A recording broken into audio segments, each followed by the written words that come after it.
بالله من الشيطان الرجيم بسم الله الرحمن الرحيم إن يشأ يذهبكم أيها الناس ويأت بآخرين وكان الله على ذلك قديرا من كان يريد ثواب الدنيا فعند الله ثواب الدنيا والآخرة وكان الله سميعا بصيرا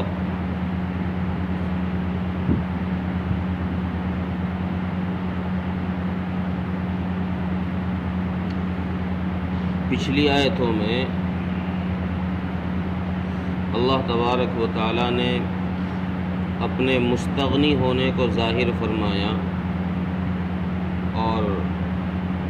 گویا اس طرف اشارہ فرمایا کہ سارے لوگ اگر مخالفت پر اتر آئیں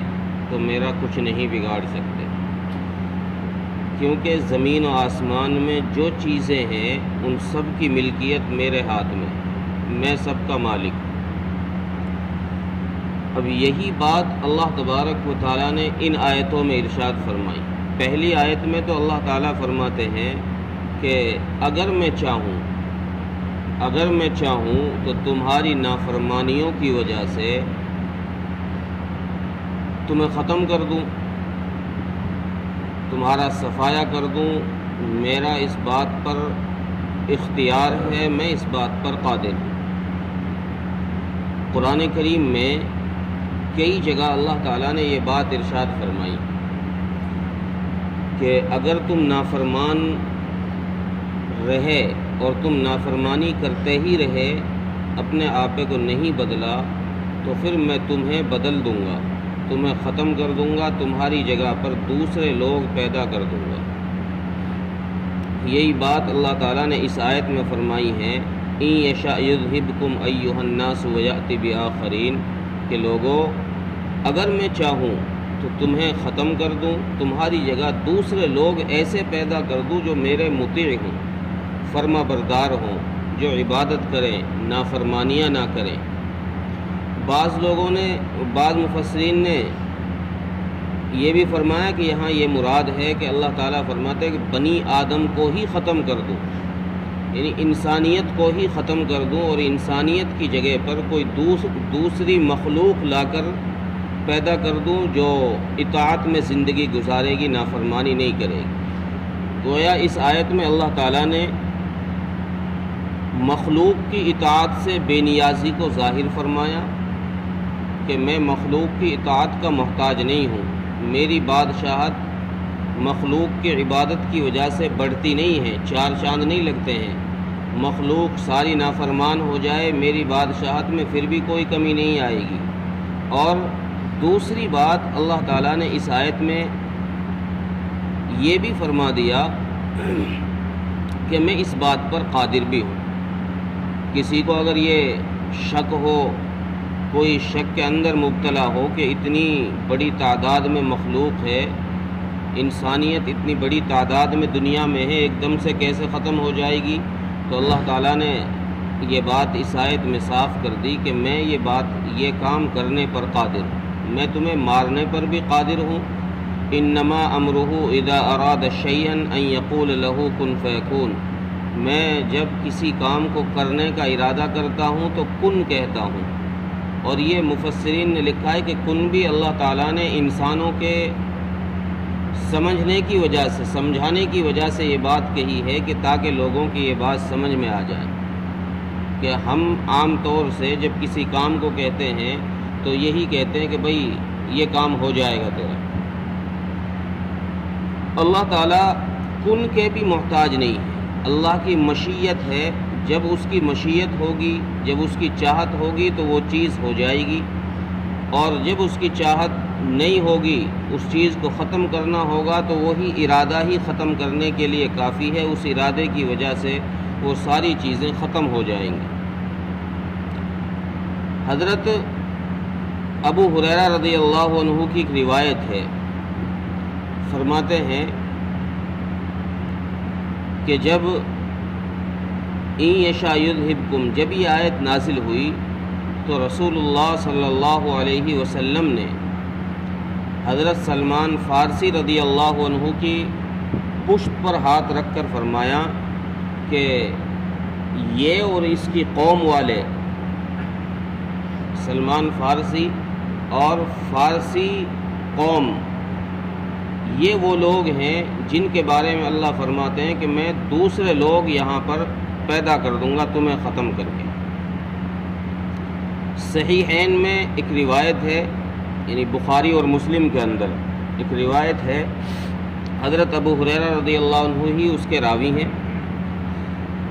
فرماتے ہیں کہ ہم رسول اللہ صلی اللہ علیہ وسلم کے پاس بیٹھے ہوئے تھے اور آپ صلی اللہ علیہ وسلم پر سورہ جمعہ نازل ہوئی۔ سورہ جمعہ میں جب آپ وآخرین منہم لما یلحقوا بہم اس آیت پر پہنچے، یعنی جب یہ آیت نازل ہوئی اور آپ نے ہمیں پڑھ کر سنائی تو ہم نے پوچھا یا رسول اللہ یہ کون لوگ ہوں گے؟ یہاں پر قرآن کریم کی اس صورت میں اللہ تعالیٰ نے یہ بات فرمائی ہے کہ ہم نے تم میں ایک ایسے نبی کو مبعوث فرمایا ہے جو تم میں سے ہی ہے، تم ان پڑھ ہو تو وہ ہم نے اس نبی کو بھی ان پڑھ ہی پیدا کیا ہے۔ وآخرین منہم لما یلحقوا بہم، یہاں اللہ تعالیٰ یہ فرماتے ہیں کہ ہم نے ان کے علاوہ، یعنی جو مسلمان ہو گئے نبی کے ہاتھ پر ایمان لے کر آ گئے، ان کے علاوہ ہم نے اور دوسرے لوگوں میں بھی پیدا فرمایا ہے، یعنی نبی اکرم صلی اللہ علیہ وسلم خالص ان لوگوں کے ہی نبی نہیں ہیں جو مسلمان ہو گئے آپ پر ایمان لے کر آ گئے، آپ تو سب کے نبی ہیں، خواہ کوئی آپ پر ایمان لایا ہو یا نہ لایا ہو۔ تو اللہ نے مشرکین مکہ کی طرف یہ بات اشارہ کرتے ہوئے فرمائی کہ ہم نے ان میں دوسرے لوگ بھیجے۔ تو حضرت ابو ہریرہ فرماتے ہیں کہ جب یہ آیت اتری تو میں نے رسول اللہ صلی اللہ علیہ وسلم سے ارشاد فرمایا، پوچھا یا رسول اللہ یہ کون لوگ ہوں گے جن کے بارے میں اللہ تعالیٰ یہاں فرما رہے ہیں؟ تو آپ صلی اللہ علیہ وسلم نے حضرت سلمان فارسی رضی اللہ عنہ کے ران پر ہاتھ مارا اور فرمایا کہ یہ سلمان فارسی کی قوم کے لوگ ہوں گے۔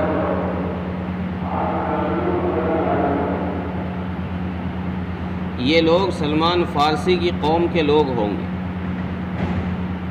اور قرآن کریم کی اس آیت کا مطلب جب یہ لیا جائے تو اس جیسی ہی آیت جو اللہ تعالیٰ نے دوسری جگہ قرآن کریم میں فرمائی ہے، وَإِن تَتَوَلَّوْا يَسْتَبْدِلْ قَوْمًا غَيْرَكُمْ ثُمَّ لَا يَكُونُوا أَمْثَالَكُمْ، کہ اگر تم منہ پھیر لوگے، یعنی تم اگر نافرمانی پر اتر آؤ گے تو ہم تم کو ختم کریں گے اور تمہاری جگہ دوسرے لوگ پیدا کر دیں گے۔ حضرت ترمذی کے اندر ایک روایت ہے، حضرت ابو ہریرہ فرماتے ہیں کہ رسول اللہ صلی اللہ علیہ وسلم پر جب یہ آیت اتری تو آپ صلی اللہ علیہ وسلم سے یہی بات پوچھی گئی کہ یا رسول اللہ یہ کون لوگ ہیں؟ تو آپ صلی اللہ علیہ وسلم نے یہی بات ارشاد فرمائی کہ یہ سلمان فارسی اور اس کی قوم کے لوگ ہوں گے، اور یہ وہ لوگ ہیں کہ اگر ایمان ثریا ستارے پر بھی پہنچ جائے، یعنی دنیا میں ایمان کا وجود ہی نہ رہے، تو اس کی قوم کے کچھ لوگ ایسے ہوں گے جو ثریا ستارے سے بھی ایمان کو لے کر آ جائیں گے۔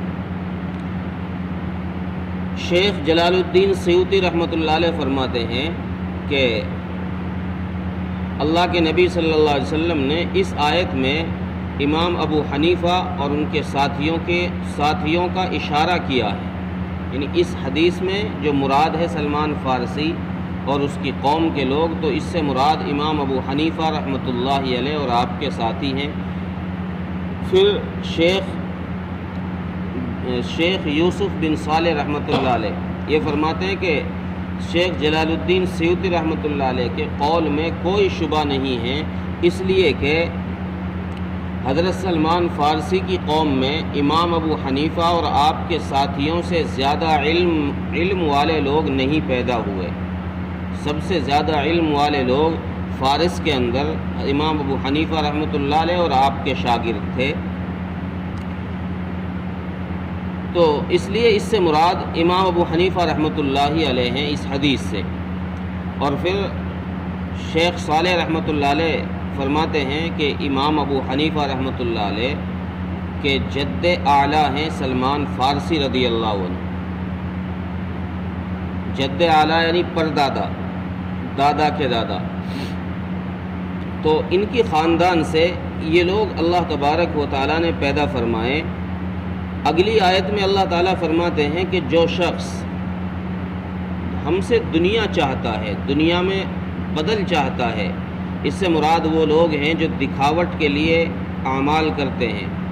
یا جہاد کرتے ہیں صرف دکھانے کے لیے اور مال غنیمت حاصل کرنے کے لیے، تو اللہ تعالیٰ فرماتے ہیں کہ یہ تو جو لوگ دنیا چاہتے ہیں اپنے عمل کے بدلے میں، یہ تو بہت نقصان والے لوگ ہیں، کیونکہ ہمارے پاس تو دنیا اور آخرت دونوں کا ثواب ہے، دونوں کا بدلہ ہے۔ اگر تمہیں ہم سے مانگنا ہی ہے تو قرآن کریم نے دعا سکھائی، ربنا آتنا فی الدنیا حسنہ وفی الآخرۃ حسنہ، یہ قرآن نے دعا سکھائی ہے کہ جب اللہ سے دعا مانگو تو دنیا کے لیے بھی مانگو اور آخرت کے لیے بھی مانگو، اللہ تمہاری دنیا بھی بہتر بنا دیں گے، آخرت بھی بہتر بنا دیں گے۔ اور اگر تم نے صرف دنیا ہی دنیا مانگی تو اللہ تعالیٰ تمہارے مقدر کی دنیا تمہیں دیں گے، اور یہ مقدر کی دنیا ایسی ہوگی کہ جب تم آخرت میں اس عمل پر بدل دیکھو گے کہ اللہ تعالیٰ نے اس عمل پر اتنا بڑا اجر رکھا ہے، تو تم دنیا کی ان ساری نعمتوں کو جو تمہیں دنیا میں ملی ہیں یوں سمجھو گے کہ ہمیں یہ دنیا میں ملی ہی نہ ہوتی، گویا بالکل نہ ہونے کے درجے میں تم اس کو سمجھو گے کہ یہ تو کچھ بھی نہیں ہے آخرت کے مقابلے میں۔ تو اس آیت میں اللہ تعالیٰ نے اخلاص کی دعوت دیتے ہوئے یہ بات فرمائی ہے کہ جب تم کوئی عمل کرو تو اس عمل سے دنیا اور آخرت دونوں کے لیے اللہ سے دعا مانگا کرو۔ صرف دنیا ہی دنیا مقصود نہیں ہے۔ آج دنیا میں لوگوں کا ذہن ہی یہ بن چکا ہے کہ اگر کسی کے پاس مال و دولت ہے تو سب کچھ ہے، مال نہیں ہے تو کچھ بھی نہیں ہے، وہ کنگال ہے۔ لیکن اللہ تعالیٰ نے یہ بات فرمائی ہے کہ وہ کنگال نہیں ہے، اصل کنگال وہ ہے جس کے پاس آخرت کا ذخیرہ ہی نہ ہو۔ آخرت کا ذخیرہ اگر پاس موجود ہے تو پھر دنیا کی زندگی کا دکھ بھی سکھ میں بدل جائے گا آخرت میں جا کر، کہ انسان یہ سوچے گا کہ یہاں پر انعام مل گیا، یہ بہت بڑی بات ہے۔ اور آخر میں اللہ تعالیٰ فرماتے ہیں وَكَانَ اللَّهُ سَمِيعًا بَصِيرًا، کہ ہم سننے والے بھی ہیں اور دیکھنے والے بھی ہیں، ہم تمہارے کرتوتوں کو، تمہارے اعمال کو، تمہارے افعال کو ہم جانتے ہیں کہ کس نیت سے تم عمل کر رہے ہو، کس کے لیے کر رہے ہو، اس کا ہمیں خوب علم ہے۔ ترجمہ دیکھیں، اِن یشاء یذھبکم ایھا الناس ویأت بآخرین، اے لوگو اگر اللہ چاہیں تو تم کو ختم کر دیں اور تمہاری جگہ دوسرے لوگ پیدا کر دیں۔ وَكَانَ اللَّهُ عَلَى ذَلِكَ قَدِيرًا، اور اللہ تعالیٰ اس بات کے کرنے پر، اس کام کے کرنے پر قادر ہے۔ مَنْ كَانَ يُرِيدُ ثَوَابَ الدُّنْيَا فَعِنْدَ اللَّهِ ثَوَابُ الدُّنْيَا وَالْآخِرَةِ، جو شخص اللہ سے دنیا میں بدل چاہے، دنیا کا ثواب چاہے، تو اللہ تعالیٰ کے پاس تو دنیا اور آخرت دونوں کا ثواب ہے۔